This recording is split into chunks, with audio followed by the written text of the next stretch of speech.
একটু চোখটা বন্ধ করে ভাবেন, আপনাকে গোসল দেয়া হবে, জামাগুলো খোলা হবে। এত টাকা দিয়ে যে দামি গোসলখানা টাইলস লাগিয়ে ঘরে বানালেন, আপনার শেষ গোসলটা কি ওই দামি গোসলখানায় হবে? লাশ যেখানে ধোয়া হয় ওই জায়গায় ধোয়া হবে, আপনাকে কাফন পরানো হবে। আপনার কলিজার টুকরা ছোট বাচ্চাটারে বলা হবে, আব্বু দেখে যাও তোমার বাবারে শেষবারের মতো দেখো। আপনার বাবা মা শেষবারের মতো একটা নজর দিয়ে আপনার চেহারাটা দেখে নিবে। বন্ধু বান্ধবরা শেষবারের মতো একবার আপনারে দেখে নিবে, জানাজার জায়গায় নেওয়া হবে। হবে না এই ঘটনাটা আমাদের? হ্যাঁ, হবে কি না? হাজার হাজার মানুষ শেষ বিদায় দেওয়ার জন্য আসবে। 4টা তাকবীর দিয়ে ইমাম নামাজ শুরু করবে, আল্লাহু আকবার, আল্লাহু আকবার, আল্লাহু আকবার, আল্লাহু আকবার বলে নামাজ শুরু করবে। নামাজ শেষ, এবার পালকিতে করে কবরে যাওয়ার পালা। যেতেই হবে, যেতেই হবে। পালকিতে করে লোকজন নিতে শুরু করবে। কবরস্থানের ওই জায়গায় যেখানে মানুষ বছরে মানুষ না মরলে যায় না, ওই গহীন নিঝুম কবরস্থানে ঢুকানো হবে। পালঙ্ক থেকে নামিয়ে আপনার জন্য করে রাখা আগ থেকে কবরটার মধ্যে শুইয়ে দেয়া হবে। উপরে বাঁশ দিয়ে ছাউনি, শেষবারের মতো সবাই দেখে বাঁশের ছাউনির উপরে মাটি চাপা দিবে, ঠিক কিনা? চলে যাবে সবাই, কেউ নাই, অন্ধকার, শুধু অন্ধকার। এই অন্ধকার যেন শেষ হতে চায় না। সবাইকে মরতে হবে, কেউ থাকবে না।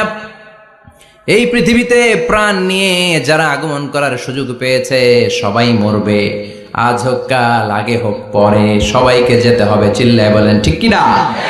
আবার আল্লাহ বললেন, আইনামা তাকুনু ইউদরিকুমুল মাউত, যেখানেই থাকো না কেন মৃত্যু তোমাদেরকে ছাড়বে না। মৃত্যু তোমাদেরকে সাক্ষাৎ করবে, মৃত্যু তোমাদেরকে খুঁজে বের করবে। যদিও সুদূর আকাশ পানে, পালাও সেথায় লাগিয়ে সিঁড়ি। আকাশের উপরে যদি বিশাল সিঁড়ি লাগিয়ে চতুর্থ আকাশে চলে যান, চাঁদের মধ্যে বাড়ি করেন, মঙ্গল গ্রহে বাড়ি করেন, ওই জায়গায় মালাকুল মাউত আপনারে খুঁজে পাবে না। চাঁদেও খুঁজে পাবে। মঙ্গল গ্রহে যদি যান, স্যাটেলাইট, আমাদের একটা বঙ্গবন্ধু স্যাটেলাইট চ্যানেল লঞ্চ করা হয়েছে না, ওইখানে গেলে তো আর নাই মালাকুল মাউত। কথা বলেন।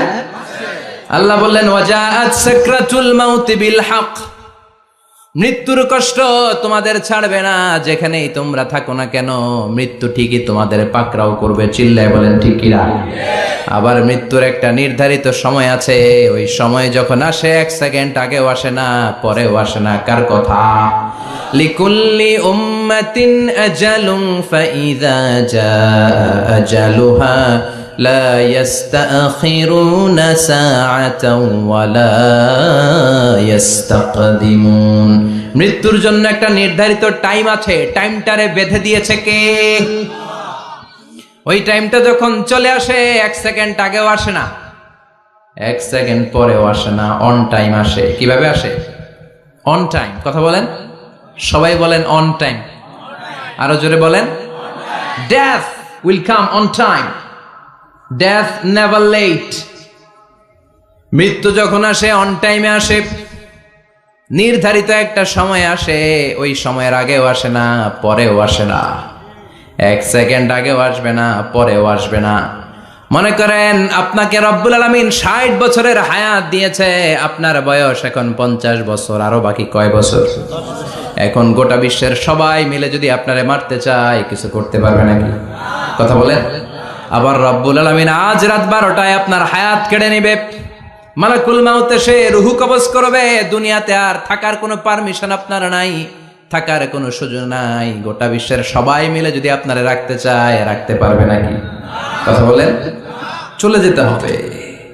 এই পৃথিবীতে আসার একটা সিস্টেম থাকে, যাওয়ার কোনো সিস্টেম নাই, ঠিক কিনা?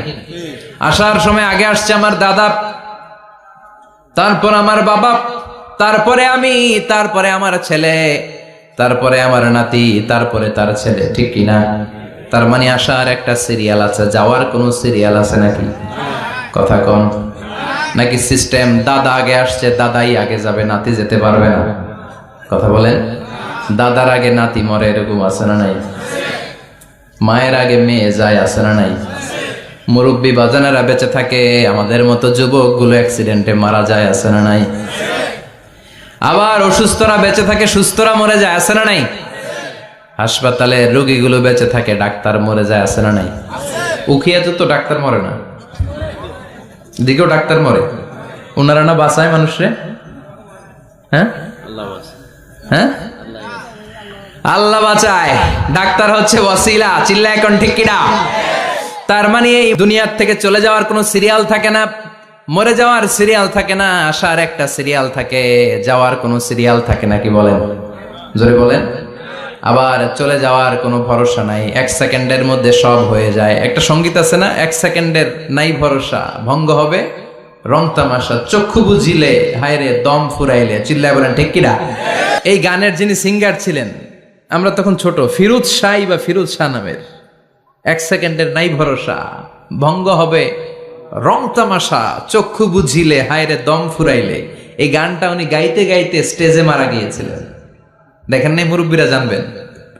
তার মানে মৃত্যুর গান গেতে গেতে অনেকে মৃত্যুবরণ করে, এরকম আছে না নাই? অনেকে খাওয়ার টেবিলে বসে মারা যায়, আছে না নাই? ফুটবলার ফুটবল খেলতে খেলতে মরছে, দেখেন নাই? ক্রিকেট খেলতে খেলতে মইরা যায়, আছে না নাই? রেসলিং খেলতে খেলতে মারা যায়, দেখেন নাই? হ্যাঁ, এরকম ভিডিও দেখা যায় যে প্রতিপক্ষকে রেসলিং খেলায় মারতে মারতে শেষ, এখনই জিতে যাবে, হঠাৎ করে তাকায় আছে, কিচ্ছু বোঝে না, হঠাৎ করে জমিনে উল্টে পড়ে যায়, রেফারি এসে মাটিতে বাড়ি মারে, আর লড়ে না, আছে না? রেফারি কি করে? মাটিতে বাড়ি মারে, এতক্ষণ সে জিতে যায়, এখন আর নড়েই না। তাকাতে তাকাতে দুনিয়া থেকে নাই। অনেক টেলিভিশনের নিউজ রিপোর্টার রিপোর্ট করতে করতে নাই, দম ফুরাইলে ঠুস শেষ হয়ে যায়। অনেকে অ্যাক্সিডেন্টে মরে, সড়ক দুর্ঘটনায়, অনেকে বিমান দুর্ঘটনায় মরে, আকাশে মরে না? অনেকে পানিতে ডুবে মরে, অনেকে আগুনে পুড়ে মরে, অনেকে ক্রস ফায়ারে মরে, আছে না নাই? আবার অনেকে রাত্রিবেলা বিছানায় ঘুমোতে যায়, সকালে আর ওঠে না। কত ধরনের মরণ! আল্লাহ তুমি আমাদেরকে ভালো মরণ দিও, ইমানি মরণ দিও। ইমানের পথে অবিচল থেকে আমার মরণ যেন হয়, ইমানের পথে অবিচল থেকে আমার মরণ যেন হয়। তোমারই কাছে মিনতি আমার, তোমারই কাছে মিনতি আমার, মহামহিম দয়াময়। ইমানের পথে অবিচল থেকে আমার মরণ যেন হয়। চিল্লায় পড়েন আমিন। তার মানে কে কোথায় মরবো আমরা কেউ জানি নাকি? ওমা তাদরি নাফসুম বিআইয়ি আরদিন তামুত, কোন জায়গায় মরবা, কখন মরবা কেউ আমরা জানি না, কিন্তু মরবো সবাই জানি, ঠিক কিনা? কুল্লু নাফসিন যায়িকাতুল মাউত, প্রত্যেকটি আত্মার মৃত্যুবরণ করতে হবে, এটা আমরা সবাই জানি। The most certain thing in life is death, but the most uncertain thing in our life is the time of death. এ জীবনের সবচেয়ে সুনিশ্চিত বিষয় হলো মরণ, সবচেয়ে অনিশ্চিত বিষয় হলো মরণের সময়। চিল্লা এখন ঠিক কিনা? মরবো যে আমরা সবাই জানি, কিন্তু কোথায় মরবো আমরা কেউ জানি? জানি আমরা? সবাইকেই মরতে হয়, জন্মালেই মরতে হবে, চলে যেতে হবে, থাকা যাবে না। এটাই হলো পৃথিবীর পদ্ধতি। জীবনের সবচাইতে নির্মম ঘটনা হচ্ছে মরণ, সবচাইতে ভয়ঙ্কর অভিজ্ঞতা। কোন প্রাণীর জন্য সর্বোচ্চ এবং সবচাইতে ভয়ঙ্কর অভিজ্ঞতা হচ্ছে মৃত্যু। এবং এত ভয়ঙ্কর অভিজ্ঞতা, এই অভিজ্ঞতাটা কারো কাছে শেয়ার করে যাওয়া যায় না।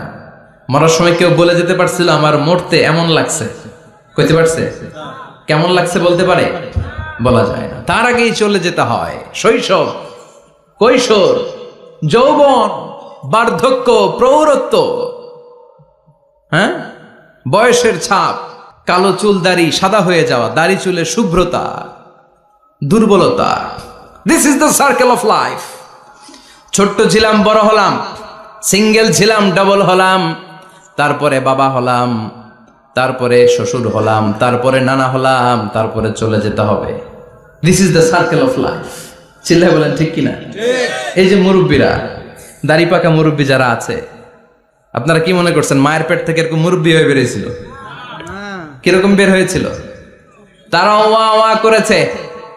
এরাও ফিডার খাইতো, এই চাচারা খায় নাই? এরাও ফিডার খেত, এরাও মায়ের বুকের দুধ খেত, এরাও ছোট্ট বাচ্চাদের মতো গরমকালে পানির মধ্যে ডুবাইতো। স্কুল ফাঁকি দিয়ে বাচ্চারা ডুবায়, আছে না নাই? উখিয়াতে এরকম নাই? ছোট্ট বাচ্চা ছিল, বড় হলো, বার্ধক্যে উপনীত হলো। This is the circle of life, চলে যেতে হবে। বিশ্বনবী বললেন আমার উম্মতি মা বাইনা 60 ইলা 70, আমার উম্মতের গড় বয়স হলো 60 থেকে 70। এই উম্মতের গড় বয়স কত? 60 থেকে 70। ওয়া আকাল্লুহুম মাইয়াজুজু জালিক, অল্প কিছু মানুষ আছে যারা 70-এর বেশি হায়াত পায়। এখানে 70-এর বেশি আছেন কারা? হাত তোলেন দেখি তো। কয়জন? একজন, দুইজন, তিনজন। মাশাআল্লাহ, আল্লাহ আরো হায়াত দেখ, আল্লাহ এদেরকে আরো হায়াত দারাজ করুক। চিল্লায় বলেন আমিন। তার মানে আমার উম্মতি মা বাইনা 60 ইলা 70। বিশ্বনবী বললেন এই উম্মতের গড় বয়স 60 থেকে 70, আর 70-এর বেশি হায়াত পাবে। ওয়া আকাল্লুহুম মাইয়াজুজু যালিক, 70-এর বেশি পাবে হাতে গোনা, গুনে বের করে ফেলা যায় একজন, দুইজন, তিনজন। বাকি সব 60-এর আগে নাই। ঠুস চিল্লা এখন ঠিক কিনা? বাংলাদেশের গড় হায়াত কত মানুষের? 60। বিশ্বনবীর কথার সাথে মিলে গেছে। চিল্লায় পড়েন সুবহানাল্লাহ। এই জন্য বিশ্বনবী বলেন এই যে মুরব্বীদের দাড়ি পাকে, এই যে রাস্তায় অ্যাক্সিডেন্ট হয়, এই যে ক্যান্সারে আক্রান্ত হয়ে লোকজন মারা যায়, তার উপরেও কি টনক নড়ে না? এরপরেও কি বিবেকে ধরে না যে তোমাকে চলে যেতে হবে? আকসিরু যিকরা হাযিমিল লাযযাত, জীবনের সব স্বাদকে পানসা করে দেয় ওই মরণকে স্মরণ করো। মরণকে স্মরণ করলে জাহান্নাম বরণ করা লাগে না। চিল্লায় বলেন ঠিক কিনা? আবার আল্লাহ বললেন গোলাম, স্পেশাল একজন ফেরেশতা আমি মরণের জন্য সিলেক্ট করলাম, নাম মালাকুল মাউত। তাকে আমরা আজরাইল বলে চিনি। এই মালাকুল মাউত তার বাহিনী নিয়ে নির্ধারিত টাইমে গোটা বিশ্বের সব মানুষের রূহ কবজ করে।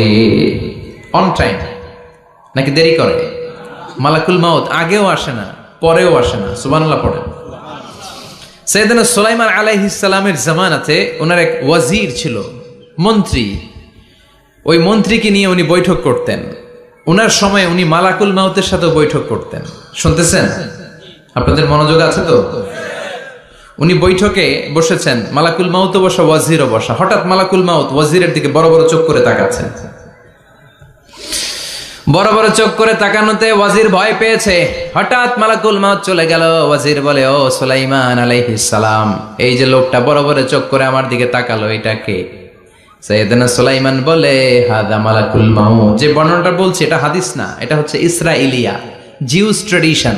কোরআন হাদিসের সাথে কোনো দ্বন্দ্ব নাই, তাই বর্ণনা করা যাবে। বিষ্ণু বলেছেন বাল্লিগু আন্নি ওয়ালাউ আয়া। আবার বলেছেন ওয়া হাদ্দিসু আন বনি ইসরাঈল ওয়ালা হারাজ। বনি ইসরাইলের ট্র্যাডিশন বর্ণনা করো, জিউস ট্র্যাডিশন বর্ণনা করো, এতে কোনো সমস্যা নাই। ওয়াজির বলে, ও সাইয়েদনা সুলাইমান, বড় বড় চোখ করে যে তাকালো লোকটাকে? সাইয়েদনা সুলাইমান বলে, হাদা মালাকুল মাউত, এটা মৃত্যুর ফেরেশতা। ওয়াজিরের কলিজায় পানি নাই।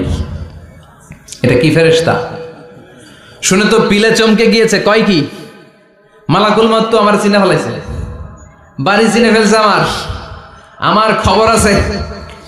সাইয়েদনা সুলাইমান আলাইহিস সালাম জিনদেরকে দিয়ে কাজ করাতেন, মেঘমালাকে দিয়ে কাজ করাতেন, বিশাল সিংহাসন নিয়ে পৃথিবীর প্রাচ্য থেকে পাশ্চাত্যে ঘুরে বেড়াতেন।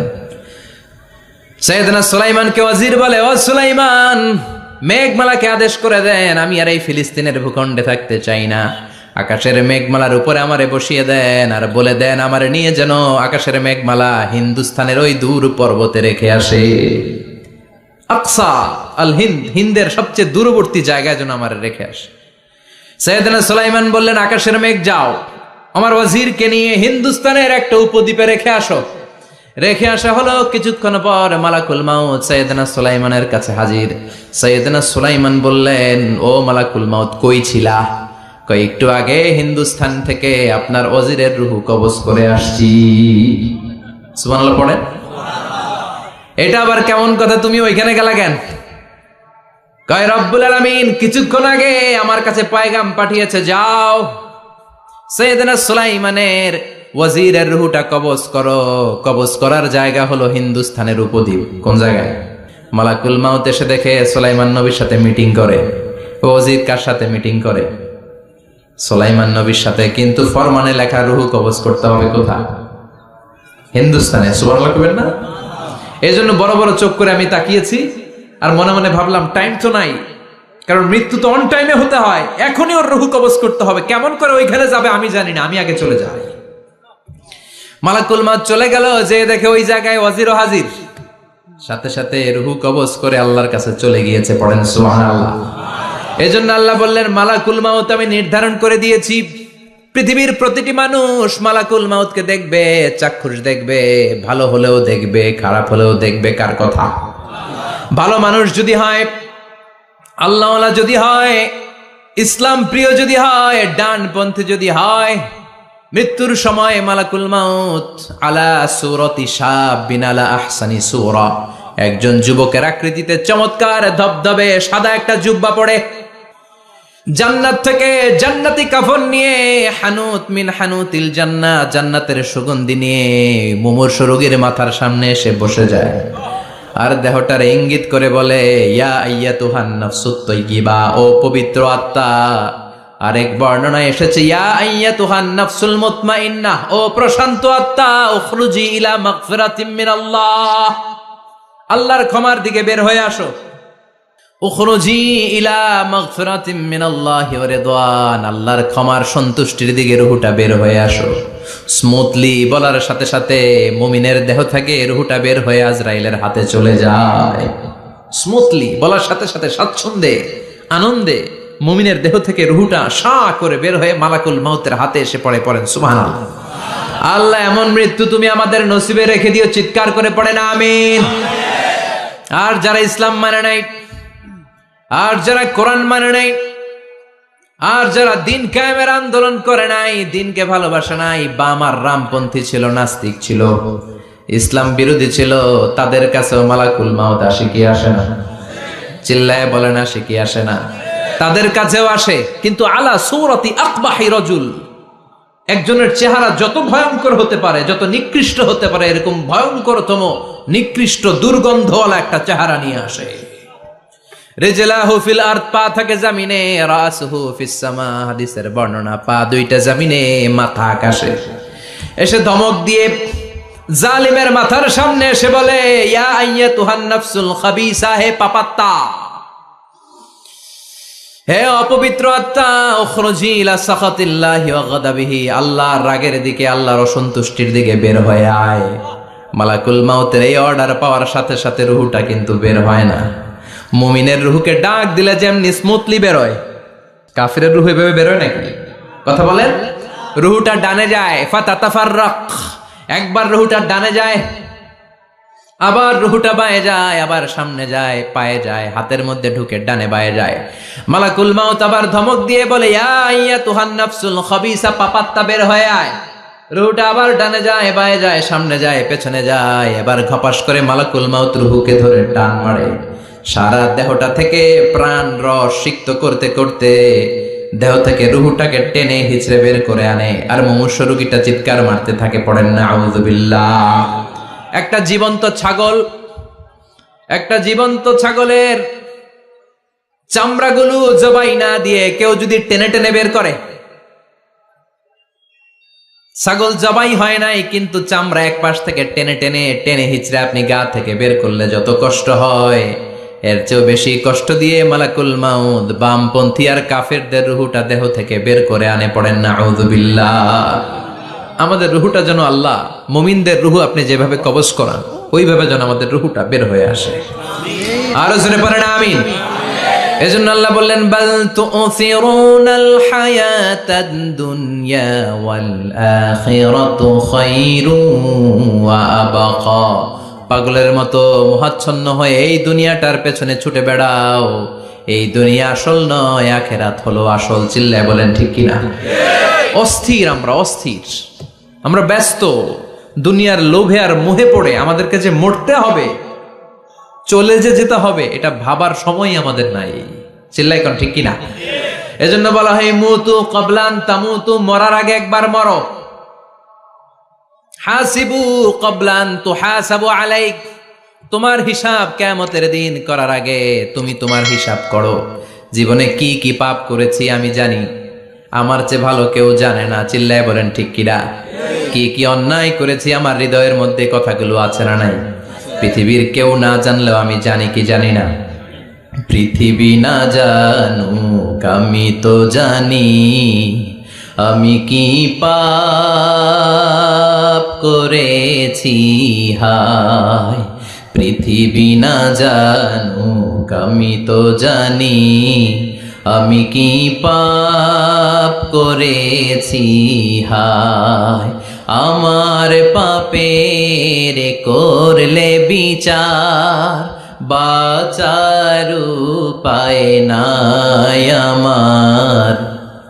দয়াময় প্রভু মাফ করো আমায়, মাফ করো আমায়। পড়েন আমিন।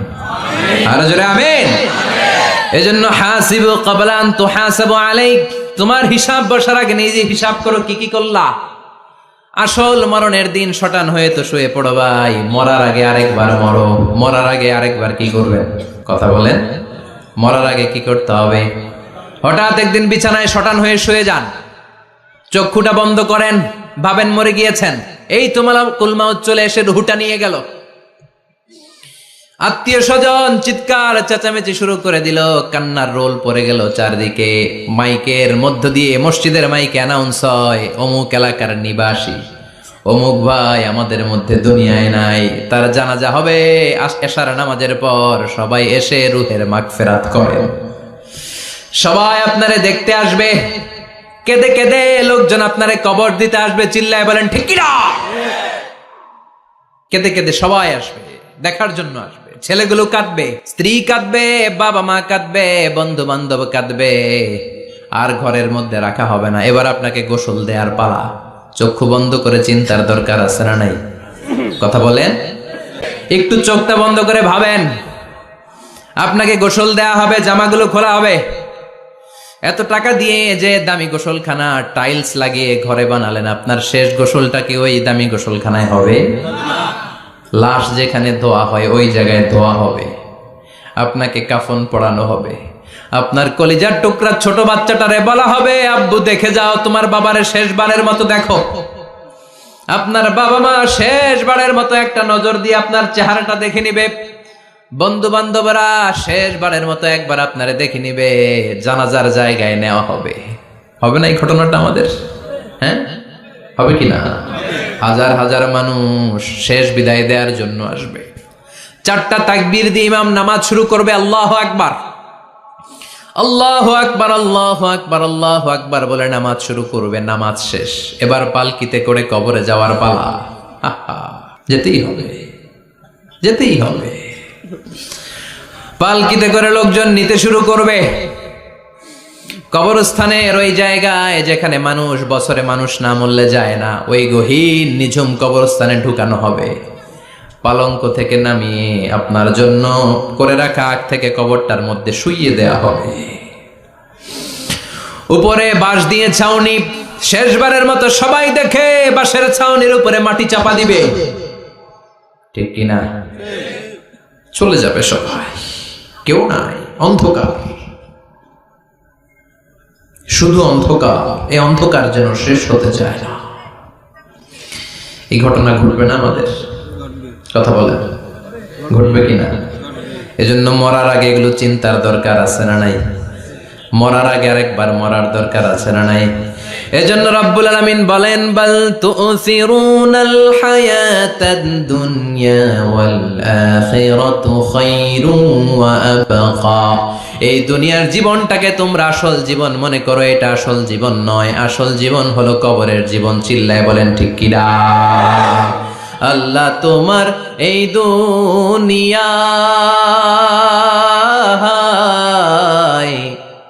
আল্লাহ তোমার এই দুনিয়ায় কেউ আসে কেউ চলে যায়।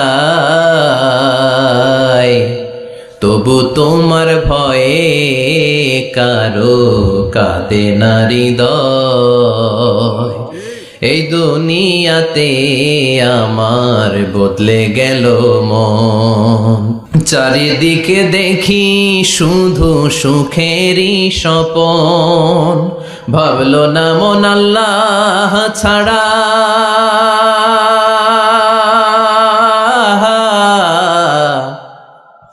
ভাবলো না মন আল্লাহ ছাড়া নেই কোনো উপায়। তবু তোমার ভয়ে কারো কাঁদে না হৃদয়। ঠিক কিনা? আসে আর চলে যায়। প্রতিদিন মাইকে অ্যানাউন্স শুনি অমুক এলাকার অমুক লোক নাই। দাদা গেল, বাবা গেল, বড় ভাই গেল, আত্মীয় স্বজন গেল, আমাকেও যেতে হবে, এই চিন্তা মাথায় নাই। চিল্লা এখন ঠিক কিনা? এজন্য লাইফটা হলো one time, one chance. Second কোনো চান্স আপনাকে দেয়া হবে নাকি? কাফেররা বলবে ইয়া রাব্বি আরেকটা সুযোগ দেন, লাউ আন্না লানা কাররা ইয়ানি মাররা। আল্লাহ আরেকটা সুযোগ যদি পেতাম দুনিয়াতে ভালো করে আসতাম।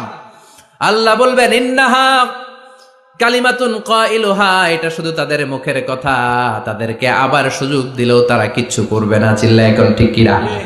এজন্য একটা চান্স আমরা পেয়েছি, এই দুনিয়ার ওয়ান চান্সে আমরা ভয় পাবো একজনকে। চিল্লায় বলেন তিনি কে? আল্লাহ। এজন্য যেতে আমাদেরকে হবে। এই মরণ থেকে পালানোর কোনো সুযোগ কেউ পালাতে পারে নাই। এই মরণ হলো আখিরাতের প্রবেশদ্বার। মরণ নামক পালকিতে চড়ে আমরা কবরের ভেতরে ঢুকি। মরণ হলো প্রথম পর্ব, কবর হলো দ্বিতীয় পর্ব। যেরকম ঠিক কিনা? এজন্য বিশ্বনবী বললেন আল কবর রাউদাতুম মিন রিয়াদিল জান্নাহ আও হুফরাতুম মিন হুফারিন নার। কবর হলো কারো জন্য জান্নাতের বাগান, কারো জন্য জাহান্নামের গর্ত। আমরা বলি আল্লাহ আমাদের কবরটারে জান্নাতের বাগান বানাও। আর জোরে পড়েন আমিন। আবার বিশ্বনবী বললেন ইন্নাল কবরা আউয়াল মানজিল মিন মানাজিলিল আখিরাহ। কবর হলো আখিরাতের মানজিলগুলোর প্রথম মানজিল। আখিরাতে একটার পরে একটা অনেকগুলো স্টেশন আপনাকে পার হতে হবে। প্রথম স্টেশনটার নাম হলো কবর। প্রথম স্টেশনের নাম কি? এই কবর নামক স্টেশনে যদি আপনি মাফ পেয়ে যান, সামনের সব স্টেশনগুলোতে মাফের ব্যবস্থা করবে কে? আল্লাহ। আর কবর নামক স্টেশনে যদি ধরা খেয়ে যান, আপনার মায়ের আছে না নাই? লাশটাকে যখন রাখা হয়, লাশটা চিনে কে আমারে রাখলো, কে আমাকে ধৌত করলো, কে আমারে কাফন পড়ালো। এজন্য বিষ্ণুই বলেছেন মুমূর্ষের সামনে বসে বসে পড়ো লা ইলাহা ইল্লাল্লাহু মুহাম্মাদুর রাসূলুল্লাহ। লাকিনু মাউতাকুম লা ইলাহা ইল্লাল্লাহ। মুমূর্ষের সামনে দাঁড়িয়ে দাঁড়িয়ে পড়ো লা ইলাহা ইল্লাল্লাহ। এই লা ইলাহা হচ্ছে জীবিতদের জন্য কালিমা, আর আমরা মরার পরে এই জিকির করি। ঠিক কি না? আমাদের দেশের অনেক জায়গায় লাশ নিয়ে কবরে যাওয়ার সময় লা ইলাহা পড়ে না। না, এটা আগের জিকির, মরার আগের জিকির। মরার আগে আপনাকে অ্যানাউন্সমেন্ট দিতে হবে আল্লাহ ছাড়া কোনো ইলাহ নাই, বিশ্বনবী হচ্ছেন শেষ নবী এবং রাসূল। চিল্লায় বলেন ঠিক কি না? লাশটাকে যখন রেখে দেয়া হয়, বিশ্বনবী যত মানুষকে কবরে রেখেছেন তারপরে দাঁড়িয়েছেন আর বলেছেন ইস্তাগফিরু লিআখিকুম, তোমার ভাইদের জন্য তোমরা দোয়া করো। ফাইন্নাহুল আনা ইউসআল, এখনই তাকে কবরে সওয়াল করা হবে। কবরে প্রশ্ন আছে না নাই? কথা বলেন।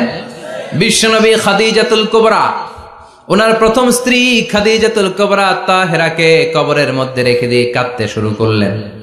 চোখের পানি ছেড়ে অনেক দোয়া করলেন। দোয়া শেষে সব সাহাবারা ঘরে ফিরে যায়, বিশ্বনবী যায় না। সাইয়েদনা আবু বকর বললেন ও নবী চলেন ঘরে যাই। অনেক তো দোয়া করলেন। বিশ্বনবী বললেন আবু বকর তুমি যাও, আমি যাব না। এইটা সাধারণ মহিলা না, এটা বিপদের দিনের সঙ্গিনী খাদিজা। মক্কায় যখন আমার কেউ ছিল না, খাদিজা আমারে ভুলে নাই। 3 বছর কাফিররা আমাকে জেলখানায় বন্দি রেখেছে, নাম শিয়াবে আবি তালেবের জেলখানা। আমার স্ত্রী ওই জেলখানার জীবনেও আমারে ছাড়ে নাই। আমার সাথে 3 বছর খাদিজাও জেল খেটেছে। এই একটাই মহিলা, যেই মহিলাকে আল্লাহ আরশের উপর থেকে সালাম দিয়েছে, মহিলাটার নাম খাদিজা। আল্লাহু আকবার। আমার সব সন্তান আল্লাহ খাদিজার পেট থেকে দিয়েছে। ফাতেমাতুজ জোহরা খাদিজার মেয়ে, জাইনাব খাদিজার মেয়ে, উম্মে কুলসুম খাদিজার মেয়ে, রুকাইয়া খাদিজার মেয়ে, আবুল কাসেম বিশ্বনবীর ছেলে খাদিজার ছেলে, আব্দুল্লাহ যাকে তাইয়্যিব এবং তাহের নামে আমরা চিনি, সেও খাদিজার ছেলে। সুবহানাল্লাহ। ও আবু বকর, আমার এই কলিজার টুকরা প্রিয়তমা খাদিজারে রেখে দিয়ে কেমনে বাসায় যায়? তুমি যাও, আমি দাঁড়িয়ে থাকবো। এখনই মুনকার নাকির এসে খাদিজারে প্রশ্ন করবে, আমি দেখব খাদিজা উত্তর দিতে পারে কিনা। আর প্রশ্নের উত্তর যদি ভুল করে ফেলে, কবরের উপর থেকে আমি নিজে প্রশ্নের উত্তর দিয়ে দেব। এজন্য কবরের আযাব থেকে বিশ্বনবী পানাহ চেয়েছেন।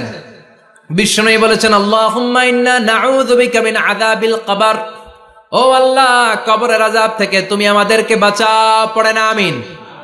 কবরে মুমিনদেরকে 4টা প্রশ্ন করা হবে, কাফিরদেরকে 3টা প্রশ্ন। চিৎকার করে বলেন, মুমিনের প্রশ্ন কয়টা? আর জোরে বলেন। প্রথম প্রশ্ন, মার রব্বুক, তোর রবের নাম কি? আমরা কি বলবো? আল্লাহ আমারে রব, এই রবি আমার সব, দমে দমে তনু মনে তারি অনুভব। আল্লাহ আমারে রব, এই রবি আমার সব। পড়েন আমিন। দ্বিতীয় প্রশ্ন, আমার দিন, উত্তর দিনের নাম কি? ধর্মের নাম কি? তৃতীয় প্রশ্ন, মান হাযার রাজুল, এই লোকটাকে কে? আমরা বলবো মুহাম্মদ সাল্লাল্লাহু। 3টা প্রশ্নের উত্তর যখন আপনি কবরে করে দিতে পারবেন, অতিরিক্ত একটা প্রশ্ন, ওয়ামা ইলমুক, এই যে 3টা প্রশ্নের উত্তর পাল্লা, কেমন করে উত্তর জানলা? কোত্থেকে শিখেছো? নকল করে আনছো কাফনের কাপড়ে? পরীক্ষার হলে নকল আছে না নাই? হাতে নকল আছে না? পায়ে নকল, মুজার ভিতরে নকল আছে না নাই? মোবাইলে নকল আছে না নাই? নকল থেকে আল্লাহ তুমি বাঁচাও। আরো আসতে কোন আমিন। কিভাবে জানলা? কেমন করে 3টা প্রশ্নের উত্তর শিখলা? What is the source of your knowledge? তথ্যসূত্র কি? আপনাকে বলতে হবে, আমি যেই কিতাবটা থেকে শিখেছি কিতাবটার নাম কি? চিল্লায় বলেন, কি নাম? এই কিতাবটা হলো কোরআন।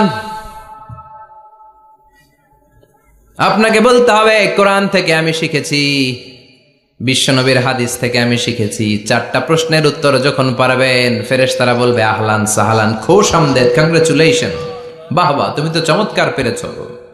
ফায়ুফসাহু লাহু কবরুহু 70 যিরাআন, মুমিন বান্দার কবরটা 70 হাত লম্বা করে দেয়া হবে। ইফতাহু লাহু বাবুন ইলাল জান্নাহ, জান্নাতের দিকে তার কবর থেকে একটা দরজা বানিয়ে দেয়া হবে। জান্নাতের সুঘ্রাণ ঠান্ডা বাতাস এসে তার কবরের ভিতরে ঢুকতে শুরু করবে। ইউলবাসু লিবাস মিন আহলিল জান্নাহ, জান্নাতীদের পোশাক তার গায়ের মধ্যে পরিয়ে দেয়া হবে। আল্লাহু আকবার। আর বলা হবে, নাম কানাউমিল আরুস, বাসর রাতে বর যেমনি কনেকে নিয়ে ঘুমিয়ে যায়, তুমিও একটা ঘুম দাও। আলহামদুলিল্লাহ পড়ে। মুমিন বান্দা আনন্দের একটা ঘুম দিবে। ইসরাফিলের সিংগার আওয়াজ ছাড়া পৃথিবীর কোনো কিছুই তার আগে ঘুম ভাঙতে পারবে না। আল্লাহ আমরাও যেন সেদিন কবর একটা মজার ঘুম দিতে পারি, তুমি তৌফিক দাও। জোরে বলেন আমিন। এবার বামপন্থী নাস্তিক আর কাফেরদের পালা, ইসলাম বিদ্বেষীদের পালা, আলেম ওলামাদের শত্রুদের পালা, ইসলামকে যারা বিজয়ী শক্তি হিসেবে মানতে পারে নাই তাদের পালা। চিল্লায় কোন ঠিক কিনা? ওদেরকেও একই প্রশ্ন, রব কে? ওরা বলবে আমি জানি না। আমাদের উত্তর আল্লাহ। ওরা বলবে আমি কিচ্ছু জানি না, আমি সব ভুলে গেছি, আমার মাফ করে দেন, আমি কিছুই জানি না। তবে আমি ইসলাম বিরোধীদের সাথে চলতাম, যারা ইসলাম রে বাস দিত আমি তাদের সাথে স্লোগান দিতাম। এরকম ডাকাইত আছে না নাই? দ্বিতীয় প্রশ্ন, আমার দিন, ও তোমার ধর্মের নাম কি? কয় আমার ধর্ম নাই, আমার ধর্ম কর্ম নাই, আমি খালি দুনিয়া কে মজা লেলো, দুনিয়া তোমারই হ্যায়, আমি খালি দুম্মা চলে দুম। আছে না নাই? আমি শুধু মৌজ মাস্তিতে ব্যস্ত ছিলাম, আমার দুনিয়া নাই, দিন নাই, আখেরাত নাই, রবকে আমি জানি না, ধর্মকে জানি না। ইসলাম বিরোধী রাজনীতি আমি করতাম, মাও সেতুংয়ের রাজনীতি, কার্ল মার্কসের রাজনীতি, বুশের রাজনীতি, ডোনাল্ড ট্রাম্পের রাজনীতি, বামপন্থীদের রাজনীতি। চিল্লা এখন ঠিক কিনা? কোনো ধর্ম নাই। এই লোকটাকে চিনো কিনা বলো? বিশ্বনবীর চেহারা দেখিয়ে বলা হবে এই লোকটাকে, কয় জানি না। এরে আমি মানতাম না, এরে আমি গালে দিতাম। এরকম জাহান্নামের নরকীট আর পিতৃ পরিচয়হীন জারদ সন্তান বাংলার দেশেও আছে না নাই? এই মহামানবটাকে গালি দিয়ে পৈশাচিক আনন্দ পায়। পত্রিকায় লিখে, ব্লগের মধ্যে লিখে, ইন্টারনেটে কার্টুন বানিয়ে বানিয়ে পৈশাচিক ফুর্তি করে। এগুলো জাহান্নামের কীট, এগুলো জারদ সন্তান, বাপ মায়ের ঠিক নাই। চিল্লায় এখন ঠিক কিনা? আমার নবীরে যারা গালি দেয় এগুলোর বাপ মায়ের ঠিক আছে? এগুলোর কোনো গোড়া আছে? এগুলোর কোনো শেকড় আছে? এগুলো আগাছা। চিৎকার করে বলো ঠিক কিনা। বলবে আমি জানি না। ফেরেশতারা বলবে দাঁড়া, আমরা জানি। তোর সাথে কেমন আচরণ করতে হবে আমাদেরকে ট্রেনিং দিয়েছে কে? এবার শুরু হবে মাইর। কি শুরু হবে? কথা বলেন, মাইর। ফায়ুদরাবু বিমা তারিকা মিন হাদিদ, লোহার হ্যামার দিয়ে শুরু হবে মাইর। এক একটা হ্যামারের বাড়িতে মাথাটা ফেটে চূর্ণ বিচূর্ণ হয়ে যাবে, দেহটা জামিনের ভেতরে 70 গজ দেবে যাবে, ওর চিৎকারে কবরস্থানটাও থারথার করে কাঁপবে। আবার জামিনকে বলা হবে ইলতাইমি, চাপা দে। জামিনে ঢুকে যাওয়ার পরে জামিনের এপাশ থেকে একটা চাপা, মাটি চাপা, বাম দিক থেকে মাটি চাপা, 2 চাপায় ডান দিকের পাজর বায়ে চলে যাবে, বাম দিকের পাজর ডানে চলে আসবে। ওর চিৎকারে কবরস্থানটা থারথার করে কাঁপবে। আল্লাহ, এই ধরনের পরিস্থিতি থেকে তুমি আমাদেরকে বাঁচাও। আরো চিৎকার করে বলেন আমিন। এজন্য কবরের এই প্রস্তুতি নেওয়ার দরকার আছে না নাই? কোরআনের পক্ষে থাকার দরকার আছে না নাই? ইসলামের পক্ষে থাকার দরকার আছে না নাই? ইসলামী আন্দোলনের সাথে থাকার দরকার আছে না নাই? ইসলামের বিজয় চাওয়ার দরকার আছে না নাই? যে লোক ইসলামের বিজয় চায় না, যে লোক চায় না ইসলাম দিয়ে দেশ শাসিত হোক, যে লোক চায় না কোরআনটা সংসদ ভবনে নেতৃত্ব দেয়, তার অন্তরে ঈমান থাকতে পারে নাকি? চিল্লায় বলেন পারে? যে ঈমান প্রয়োজনে জ্বলে ওঠে না, যে ঈমান সত্যনের কথা বলে না, যে ঈমান প্রয়োজনে জ্বলে ওঠে না, যে ঈমান সত্য ন্যায়ের কথা বলে না, যে ঈমান বাস্তবে নাই, যে ঈমান অন্তরে নাই, মুখে শুধু ফাঁকা বলি, কি করে তারে বলো ঈমানে বলি, কি করে তারে বলো ঈমানে বলি, কি করে তারে বলো ঈমানে বলি। ঠিক কি না? যে ঈমান দিন কায়েমের আন্দোলনের ধার ধারে না, যে ঈমান লেবাসধারী কোরআন হাদিস তাও পড়ে না, যে ঈমান খাজার নামে মাজার করে ফুলুস কামাই, আছে না নাই? উখিয়াতে নাই? উখিয়াতে মাজার আছে নাকি? সাগর পারে এগুলো থাকে? এগুলোর সাথে ইসলামের সম্পর্ক আছে? কথা বলেন আছে? যে ঈমান খাজার নামে মাজার গড়ে ফুলুস কামায়, যে ঈমান শিরকিয়াতের আমল করে ভীত না হয়, যে ঈমান বাস্তবে নাই, যে ঈমান ময়দানে নাই, মুখে শুধু কথার কলি, কি করে তারে বলো ঈমানে বলি, কি করে তারে বলো ঈমানে বলি, কি করে তারে বলো ঈমানে বলি। চিল্লায় বলেন ঠিক কি না?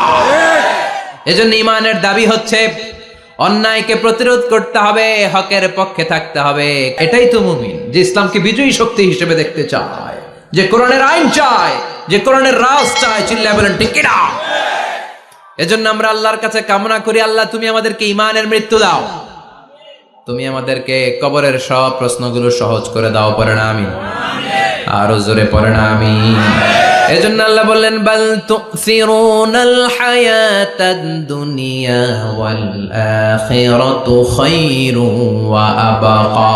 ও আমার গোলাম, দুনিয়ার এই জীবনটাকে তোমরা আসল জীবন মনে করো, এই জীবন কিন্তু আসল জীবন না। আসল জীবন হলো আখিরাতের জীবন। কোন ঠিক কি না? এই জন্য মৃত্যু থেকে যতই পালাও, পালিয়ে বেঁচে থাকতে পারবা নাকি? পারা যাবে?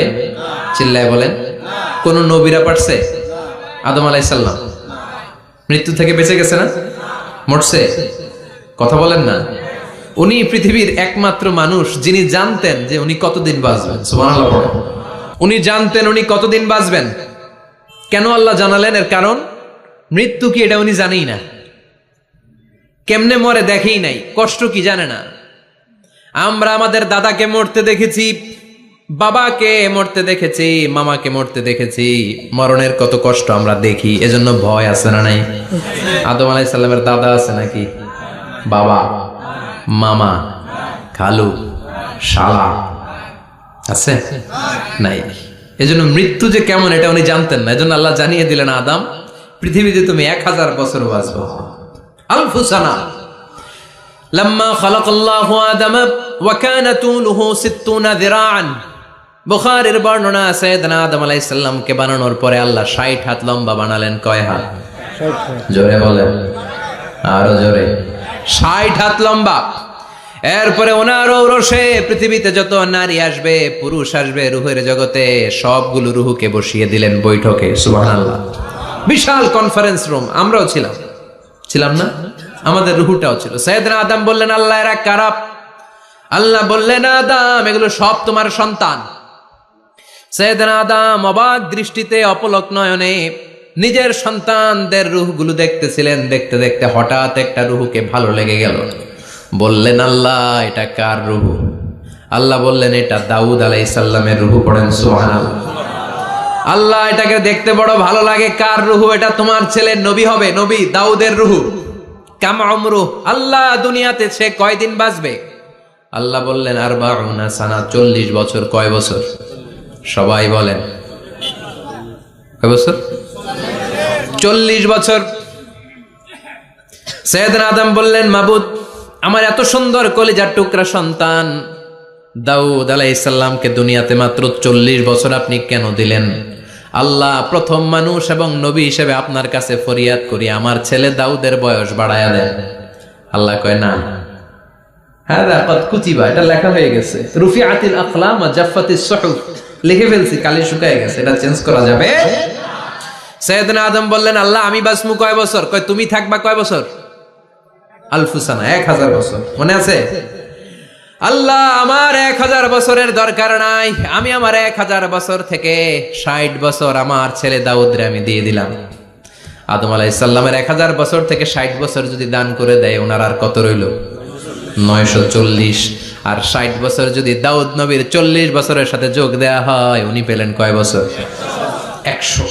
সাইয়েদনা আদম পৃথিবীতে আসলেন, এসে থাকতে শুরু করলেন। দিন গড়িয়ে রাত আসে, মাস গড়িয়ে বছর আসে, বছর যায় বছর আসে। ঠিক 940 বছর পর মালাকুল মাউত আদম আলাইহিস সালামের কাছে আসলেন। বললেন, আনা মালাকুল মাউত উকিলা বিকুম, আপনাদের জন্য আল্লাহ আমাকে বানিয়েছে রূহ কবজ করতে। ও আদম, আবুল বাশার, পৃথিবীর প্রথম মানব, প্রথম নবী, আপনার সময় শেষ, রেডি হন। কি হন? খেলা শুরু হবে, এখনই রূহ কবজ করে নিয়ে যাব। সাইয়েদনা আদম বলে, এখন আসছো কেন? আমার আরো 60 বছর বাকি আছে। মালাকুল মাউত বলে, না, আপনি রূহের জগতে আল্লাহর কাছে আপনার সন্তান দাউদকে কয় বছর দিয়েছিলেন? 60 বছরের জন্য 940 বছর আপনার জন্য লেখা। আমি এখন আপনার রূহ কবজ করতে চাই। সাইয়েদনা আদম বলে, আমি মানি না, আমি কাউরে দেই নাই। 60 বছর আমি দেই নাই, আমি আরো বাঁচবো, আমি আরো বাঁচবো, 60 বছর আমি বাঁচবো, আমি দেইটাই নাই। মিয়া যাও। মালাকুল মাউত আল্লাহর যে বলে, আল্লাহ দেয় নাই বলে, আসলে ভুলে গেছে। আসলে আফাতুল ইলমি আন নিসিয়ান, মানুষ ভুলে যায়, মানুষ বড্ড ভুলে যায়। আমরা অনেক সময় খাইয়াও কই খাই নাই। অনেক কিছু আপনি দিছিলেন কিন্তু ভুলে যাই, গলার নিচ দিয়ে নামার পরে কই তুমি কিচ্ছু দেও নাই। আছে না নাই? নাসিয়া আদম ফানাসিয়া বানু, আদম আলাইহিস সালাম ভুলে গেছেন, তাই আমরাও ভুল করি, ঠিক কি না? এজন্য আমাদের নেতারাও বলে এটা দেব ওটা দেব, নির্বাচনের পর সব ভুলে যায়। আছে না নাই? ওই যে আদম আলাইহিস সালাম ভুলছে, আমরাও ভুলে যাই। ওনাদের দোষ কি? ভুলে যায়, বেমালুম ভুলে যায়। আল্লাহ বললেন, মালাকুল মাউত আর জোরাজুরি করো না। 940 নয়, ঠিক 1000 বছর পরে আদমের কাছে যাবা। আমি আমার আদমের ভাগ্যে এই জিনিসটাই রেখে দিয়েছিলাম রে মালাকুল মাউত। আমি আগ থেকে এটাই রেখেছি, আমি জানতাম সে ভুলে যাবে। চিল্লা এখন সুবহানাল্লাহ। তার মানে পৃথিবীর সবচাইতে লম্বা মানুষ, 60 হাত লম্বা, এত শক্তিশালী আদম আলাইহিস সালাম শ্রীলঙ্কাতে প্রথম নেমেছিলেন। 1 লাফ দিলে আধা মাইল চলে যেতেন। সুবহানাল্লাহ। কি লম্বা মানুষ! থাকতে পারছে? কথা নাই। ঘুমে ধরছে? শেষ করে দেই। হ্যাঁ, আরো কয়েক মিনিট চলবে? চলবে চলবে। তাকবীর দেন, লিল্লাহি তাকবীর। আদম আলাইহিস সালাম চলে গেলেন। ওনার পরের নবী ইদ্রিস আলাইহিস সালাম, উনি মরে নাই। ইদ্রিস আলাইহিস সালাম মরছে। কে বলছে? উনিও মরেছেন। তবে ওনার মৃত্যুর আজীব এক ঘটনা আছে, অনেক লম্বা কথা।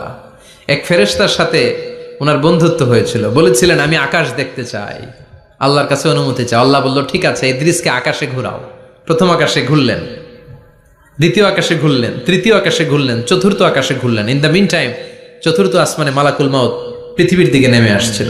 ওই ফেরেশতা বলে মালাকুল মাউত আপনি কই যান? মালাকুল মাউত বলে একটু আগে আল্লাহ ফরমান জারি করেছে চতুর্থ আসমানে আমার নবী ইদ্রিসের রূহ কবজ করো। সুবহানাল্লাহ। আমি বললাম আল্লাহ আপনার পাঠানো নবী সৈয়দনা ইদ্রিস থাকে দুনিয়ায়, চতুর্থ আসমানে পামু কই? আল্লাহ কয় কথা নাই, দৌড় দে।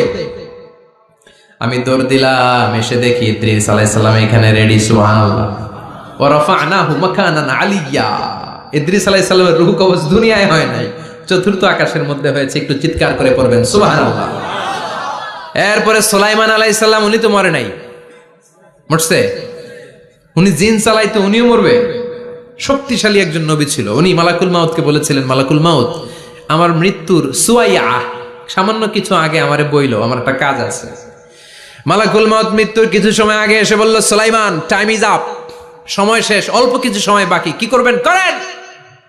সাইয়েদনা সুলাইমান জিনদেরকে ডাকলো, ও জিনেরা, বিশাল একটা প্রজেক্ট আছে, প্রজেক্টে কাজ শুরু করো।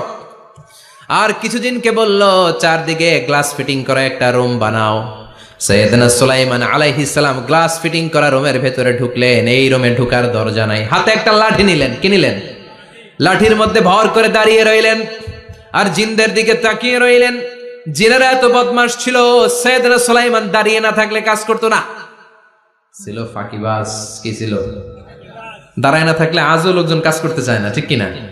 মালিক দাঁড়ায় থাকলে ঠিকই কাজ হয়ে যায়। সুলাইমান আলাইহিস সালাম লাঠির মধ্যে ভর দিয়ে দাঁড়িয়ে রইলেন আর বললেন কাজ করো। জিনেরাও কাজ শুরু করলো। ওদিকে মালাকুল মাউত এসে বলে, ও সুলাইমান সময় তো শেষ। সুলাইমান বলে সমস্যা নাই, রূহ কবজ করে। উনি লাঠির মধ্যে ভর দিয়ে দাঁড়িয়ে রইলেন। গ্লাস ফিটিং করা রুমের ভিতরে কোরআন সাক্ষী। মালাকুল মাউত ওইভাবে লাঠিতে ভর দেওয়া অবস্থায়, দাঁড়ানো অবস্থায় সাইয়েদনা সুলাইমান আলাইহিস সালামের রূহ কবজ করে নিলেন। উনি এমন ভাবে দাঁড়িয়েছেন, রূহ চলে গেল, লাশ হয়ে দাঁড়িয়ে রইলেন। লাঠির মধ্যে দাঁড়িয়ে আছেন, জমিনের মধ্যে লুটিয়ে পড়ে নাই। সুবহানাল্লাহ। জিনগুলো দূর থেকে ভাবলো বস তো দাঁড়ায় আছে। কে দাঁড়ায় আছে? জিনেরা মনে করছে বস দাঁড়ায় আছে, কাজ করতে হবে। করতে করতে পুরা প্রজেক্টের কাজ শেষ। ইন দ্য মিন টাইম ঝিঝি পোকা, উই পোকা, যেই পোকা কাঠ খেয়ে ফেলে, এই কাঠ খাওয়ার পোকা সুলাইমান আলাইহিস সালাম লাঠির ভেতরে ঢুকে লাঠিও খেয়ে ফেলেছে। সাইয়েদনা সুলাইমান আলাইহিস সালাম ধপাস করে জমিনে পড়েছে। আর জিনেরা কয় হায় হায়, খালি খালি কাম করছে এতদিন। সুবহানাল্লাহ কইবেন না? সুলাইমান আলাইহিস সালাম বাঁচতে পারে নাই, চলে গেলেন। মুসা আলাইহিস সালাম মরছে? উনি মরবে কেন? উনি তো খালি মারে। মরছে? এক থাপ্পড়ে ফেরাউনের বাবুর্চি নাই। মুখের আগে হাত চলতে কয়েকজন, এর মধ্যে মুসা আলাইহিস সালাম আছে না নাই? মালাকুল মাউত মানুষের আকৃতিতে অনুমতি না নিয়ে ঘরের ভেতরে ঢুকে গেল। ঢুকে বলে আনা মালাকুল মাউত, আমি মৃত্যুর ফেরেশতা। তো কি চাও? জিতু আন আকবাদা রূহাক, আপনার রূহ কবজ করতে আসছি। কিন্তু মুসা আলাইহিস সালাম দেখতেছেন দিব্যি একজন মানুষ, কি দেখে? আবার সালাম দেয় নাই, অনুমতি নিয়েও ঢুকে নাই। অমিয়া অনুমতি নিয়ে ঘরে ঢোকার দরকার আছে না নাই? মুসা আলাইহিস সালামের মেজাজ বড় গরম। উনি বললেন কি করবি? কয় আপনারে মারবো। কয় এদিকে আয়। মালাকুল মাউত মনে মনে ভাবে এতদিন সব মানুষগুলো আমারে দেখলে দিত দৌড়, আজকে মনে হয় আমারে দিতে হবে দৌড়। এক পা গায়ে দুই পা পেছায় সাহস করে সামনে গেলেন। আবার মুসা আলাইহিস সালাম দিলেন এরকম থাপ্পড়। ফাসাক্কাহু ফাফাকু আইনা, বুখারীর বর্ণনা, এক থাপ্পড়ে চোখ নাই। ঠিকই মালাকুল মাউত দৌড়, এক দৌড়ে আল্লাহর কাছে। আল্লাহ বললেন রাখো, এটা মুসা আলাইহিস সালাম, তার মেজাজ বড্ড গরম, আমাকে কথা বলতে হবে। আল্লাহ বললেন মুসা, বুখারীর বর্ণনা, গরুর পিঠের উপর হাত রেখে দাও। রাখা হলো। তোমার হাতের নিচে গরুর যত পশম, প্রত্যেক পশমের বিনিময়ে এক এক বছর করে হায়াত বাড়িয়ে দিলাম। মুসা আলাইহিস সালাম অনেক চালাক নবী। উনি বললেন আল্লাহ, আমার হাতের নিচে যদি গরুর 2000 পশম থাকে, তার মানে 2000 বছর হায়াত বাড়িয়ে দিলেন। কিন্তু এক্সট্রা হায়াত যখন শেষ হয়ে যাবে এরপরে কি হবে? আগে ওইটা বলেন। আল্লাহ বললেন সুম্মাল মাউত, তারপরে তো মুসা মরতেই হবে, আসতেই হবে। সাইয়েদনা মুসা আলাইহিস সালাম বললেন ফাল আনা, তাহলে আর দেরির দরকার নাই, এখনই আমি আপনার কাছে চলে যেতে চাই। মালাকুল মাউত মুসা আলাইহিস সালামের রূহ নিয়ে উড়াল দিলেন। সুবহানাল্লাহ। বাঁচতে পারছে? বিশ্বনবী মরে নাই, উনি ইন্তেকাল করেছেন। চিল্লায় এখন ঠিক কিনা? ইন্তেকালের আগে বিশ্বনবী প্রচন্ড অসুস্থ হলেন। মা আয়েশারে ডেকে বললেন, আয়েশা, মনে হয় আমি বাঁচব না। ওই যে খায়বার বিজয়ের দিন, খায়বার দুর্গ বিজয় করার পরে এক ইহুদি মহিলা আমার দাওয়াত দিয়েছিল। ওই দাওয়াত খেতে যাওয়ার পরে গোশতের মধ্যে বিষ মাখানো হয়েছিল রে আয়েশা। ওই বিষ মাখানো খাসির গোশত খেয়ে যে ব্যথা আমার পেটে উঠেছিল, আজ আবার সেই ব্যথা উঠেছে। বিশ্বনবী ওই বিষ খাওয়ানো গোশতের কারণে ইন্তেকাল করেছেন। তার মানে বিশ্বনবী শাহীদ। জামা আল্লাহু বাইনা নবুওয়া ওয়া শাহাদা। আল্লাহ বিশ্বনবীকে শুধু নবী বানায় নাই, শহীদ হিসেবেও কবুল করেছে। সুবহানাল্লাহ কইবেন না? প্রচন্ড অসুস্থ, উনি ছাড়া মসজিদে নববীতে কেউ ইমামতি করার সাহস পায় না। বিশ্বনবী বললেন, আবু বকর তুমি যাও। আবু বকরও যায় না। বিশ্বনবী বললেন, পানি আনো। বিশ্বনবী পানি দিয়ে ওযু করলেন। ওযু করে কয়েকজন সাহাবীকে ধরে উঠতে চাইলেন, আবার ধপাস করে বেহুশ হয়ে পড়ে যায়। বিশ্বনবী উঠতে পারে না। আবার বললেন, ঠান্ডা পানি আনো। পানির ভেতরে বিশ্বনবী 2 হাত ঢুকিয়ে দিয়ে ঠান্ডা ভিজা হাত দিয়ে চেহারার মধ্যে মাসে করলেন আর বললেন, ইন্নালিল মাউতিলা সাকারাত। হায়রে মৃত্যুর কি যন্ত্রণা, হায়রে মৃত্যুর যে কি কষ্ট। ও মিয়া, বিশ্বনবী যদি মৃত্যুর কষ্টে কাতরায়, আমাদের অবস্থা কি? আমাদের নসিবে কি আছে? আল্লাহ তুমি বাঁচাও, পড়ে না আমি। বিশ্বনবী কাঁদছেন, সাহাবারা একের পর এক দেখতে আসে। কান্নার রোল পড়ে গেল চারদিকে। বিশ্বনবীর কলিজার টুকরা নয়নের পুটুলি সাইয়্যিদাতুনা ফাতিমা বিশ্বনবীর কান্না সহ্য করতে পারে না। বিশ্বনবীকে ধরে সাইয়্যিদাতুনা ফাতিমা কান্নাকাটি শুরু করে দিলেন আর বললেন, ওয়া কুরবাবা, ওয়া কুরবাবা, হায় হায় আমার বাবার কি কষ্ট, আমার বাবার কি কষ্ট হচ্ছে। বিশ্বনবী বললেন, ফাতেমা তুমি কেঁদো না, আমার কষ্ট আজকের পরে আর থাকবে না। আজকে তোর বাবার সব কষ্ট বন্ধ হয়ে যাবে। কি যেন কানে কানে বললেন, ফাতেমা আরো কেঁদে দিল। আবার কানে কানে কি যেন বললেন, ফাতেমা হেসে দিল। বিশ্বনবীর ইন্তেকালের অনেক পর মা আয়েশার কাছে ফাতেমা বললেন, আমি যখন প্রথমে কেঁদেছিলাম আব্বা বলেছিল আমি আর বাঁচবো না রে ফাতেমা। আবার কানে কানে একটা কথা বলার পরে হেসেছিলাম, আব্বা বলেছিল আমার পরে আমার পরিবার বর্গের মধ্য থেকে সর্বপ্রথম তোমার সাথে আমার দেখা হয়ে যাবে রে ফাতেমা। অল্প কয়েক মাসের ব্যবধানে সাইয়্যিদাতুনা ফাতেমা উনিও ইন্তেকাল করলেন। বিশ্বনবী শোয়া থেকে উঠতে পারে না। এক সাহাবীকে দেখলেন মেসওয়াক করছে। বিশ্বনবী মেসওয়াকের দিকে তাকিয়ে রইলেন। বিশ্বনবীর নিথর দেহটা পড়ে আছে। আয়েশারা যে বলবে আয়েশা মেসওয়াক দাও, বলতে পারে না। মা আয়েশা বুঝতে পেরে মেসওয়াক আনলেন, বিশ্বনবীকে মেসওয়াক করিয়ে দিলেন। এবার বিশ্বনবী বললেন, ও আবু বকর শোনো, আল্লাহ আমাকে অপশন দিয়েছে। কি দিয়েছে? আল্লাহ বলেছে নবী আজীবন থাকতে চাইলে থাকেন, আর আসতে চাইলে চলে আসেন। আমি থাকতে না চেয়ে আল্লাহর কাছে চলে যাওয়ার ইচ্ছা করলাম। সাইয়েদনা আবু বকর কান্না জুড়ে দিলেন। বিশ্বনবী বললেন, আসসালাত আসসালাত, ও আমার উম্মতেরা নামাজ তরক করো না। ইন্তেকালের আগে বললেন নামাজ ছেড়ে দিও না। আর বললেন, ওয়ামা মালাকাত আইমানুকুম, তোমাদের অধীনস্থ কর্মচারীদের সাথে খারাপ আচরণ করো না। ঘাম শুকানোর আগে পয়সা দিয়ে দিও। আর হাত দুটো উঁচু করে বললেন, আল্লাহুম্মা ইলার রাফিকিল আ'লা, ও আল্লাহ আমি আপনার কাছে যেতে চাই। এই কথাটা বলে বিশ্বনবীর হাত দুইটা ধপাস করে জমিনে পড়ে গেল। বিশ্বনবীও চলে গেলেন। থাকতে পেরেছে কেউ? চিল্লায় বলেন। এজন্য আমরা আল্লাহর কাছে ঈমানি মৃত্যু চাই। কি মৃত্যু? আমরা উত্তম মৃত্যু চাই। চিল্লায় বলেন কি মৃত্যু? এজন্য মরণের আগে ঈমান নিয়ে মরার দরকার আছে না নাই? বিশ্বনবী দোয়া করতেন, আল্লাহুম্মা রযুকনা হুসনাল খাওয়াতিম, ও আল্লাহ আমাদের শেষটা যেন ভালো হয়। শেষ কথা বলি, এদিকে তাকা, মনোযোগ আছে? বলতেন, আল্লাহুম্মা রযুকনা হুসনাল খাওয়াতিম, ও আল্লাহ আপনি আমাদেরকে ঈমানের মৃত্যু দেন, আমাদের শেষটা ভালো করেন। কারণ সব ভালো তার শেষ ভালো। জানেন না এটা আপনারা? সব ভালো তার শেষ ভালো। আজীবন ইসলামের পক্ষে, আজীবন নামাজি মুত্তাকি, মরার আগে কাফের হয়ে মরে, এরকম আছে না নাই? আবার আজীবন কাফের, ইসলামের বিরোধী, ইন্তেকালের আগে কালিমা পড়ে সব মাফ করায়, আছে না নাই? বিশ্বনবীর শ্বশুর আবু সুফিয়ান, নাম শুনছেন? বদরের যুদ্ধে বিশ্বনবীর বিরুদ্ধে, মক্কায় বিশ্বনবীর ঘুমাতে দেয় নাই, উহুদের যুদ্ধে বিশ্বনবীর সাথে ফাইট, খন্দকের যুদ্ধে বিশ্বনবীর সাথে মারামারি, আহজাবের যুদ্ধে কিলাকিলি, সারাটা জীবন বিশ্বনবীর সাথে মারামারি, মক্কা বিজয় কালিমা পড়ে মুসলমান হয়েছে। গোটা জীবনে যা অন্যায় করেছে সব মাফ করে দিয়েছে কে? এজন্য আমরা আল্লাহরে বলি, আল্লাহ কালিমাটা পড়তে পড়তে যেন আমরা মরতে পারি, চিৎকার করে পড়ে না আমিন। জিহাদের ময়দানে এক সাহাবা যুদ্ধ করতে লাগলেন। বুখারীর বর্ণনা, যুদ্ধ করতে করতে কাফেরদেরকে মারতে মারতে, হাদিসের ভাষ্য লা ফাযা ওয়ালা শাযা ইল্লা ইয়াদরিবুহা বিসাইফি, তার সামনে যত কাফের আসে সে কচুকাটা করে। অন্য সাহাবীরা খুশি হয়ে যায়, অন্য সাহাবীরা বলে আজকের সব সওয়াব এই সাহাবী পেয়ে যাবে। কিন্তু বিশ্বনবী হঠাৎ করে একটা কথা বললেন, ওই কথা শুনে সাহাবীরা অবাক। বিশ্বনবী বললেন হুয়া ফিন্নার, ও জাহান্নামে যাবে। কই যাবে? জিহাদের ময়দানে এক মুজাহিদ সাহাবী কাফিরদেরকে মেরে শেষ, কিন্তু বিশ্বনবী বললেন কই যাবে? কথা কয় না। এক সাহাবী কয় ঘটনা কি? এত বড় মুজাহিদ ফি সাবিলিল্লাহ কেন জাহান্নামে যাবে? আমি লুকিয়ে লুকিয়ে দেখি। লুকিয়ে লুকিয়ে ওই সাহাবী দেখে মুজাহিদ সাহাবী যুদ্ধ করতে করতে কাফিরদের বিশাল একটা ঘাটির ভেতরে ঢুকে গেল। মারতে মারতে মারতে মারতে হঠাৎ এক কাফেরের আঘাতে এই মুজাহিদ সাহাবীর ডান হাতটা কাটা পড়ে গেল। এবার ডান হাত দিয়ে ফিনকি দিয়ে রক্ত বের হতে শুরু করলো।